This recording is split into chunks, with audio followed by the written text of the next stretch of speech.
Heart margin அப்படின்னா என்னன்னு கேட்டிங்கன்னா, நம்மளோட டேட்டா செட் வந்து அப்படியே தெளிவா வந்து லீனியர்லி செப்பரபிளாக இருக்குங்க.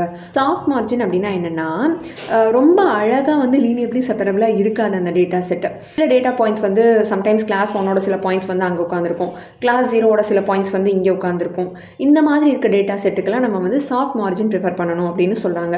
ஸோ ஹார்ட் மார்ஜின் அப்படின்னா என்னென்னா, ரொம்ப ஸ்ட்ரிக்டான ஒரு மார்ஜின்ங்க. அந்த மார்ஜினுக்குள்ள எதுவுமே வந்து பக்கத்தில் இருக்கவங்களோடது இருக்கவே கூடாது.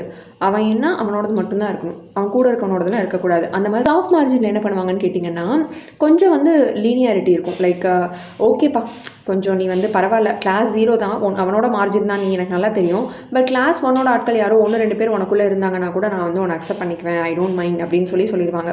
ஸோ ஹானஸ்ட்டாக பார்த்தீங்கன்னா, ரியல் வேர்ல்டில் யூஸ் கேஸில் ஆக்சுவலான டேட்டா செட் எல்லாமே வந்து சாஃப்ட் மார்ஜின் தான் மோஸ்ட்லி யூஸ் பண்ணுவாங்க. ஏன்னா எல்லா டேட்டாவுமே அழகாக லீனியபிளாக செப்பரபிளாக அப்படியே லட்டு மாதிரி நம்ம கையில் வந்து யாரும் தரமாட்டாங்க.